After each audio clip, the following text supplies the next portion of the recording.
मी नाही तर फ्रेश होऊन आले होते म्हणून क्रीम वगैरे लावते.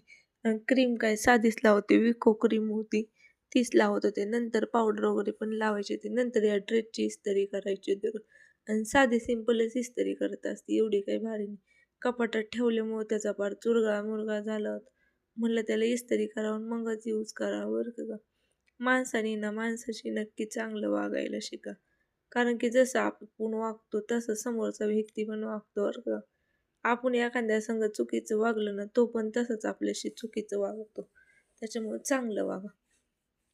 आणि कारण की कसं असतं माणसांचं, माणूस लक्षात ठेवतो. आपण जसं वागलं ना, तसा पण समोरचा व्यक्ती नंतरनं तसाच वागतो. कारण की आपल्या लक्षात काही नसतं, पण त्याच्या लक्षात सगळं राहत असतं. आणि इथं माझा स्टॉप आता रेडी झालेला आहे बरं का. नंतरून मला दुसरी पण कामं करायची होती. साधी सिंपलच इस्त्री मारली, अरे एवढी काही भारी मारली नाही.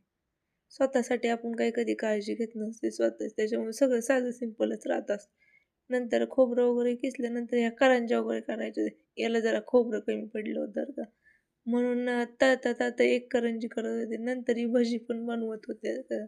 थोडीशी भजी राहिली होती, म्हटलं तेल पण गरम आहे आणि कढई पण गरम आहे. म्हटलं दोन्ही पण कामं होऊन जातील.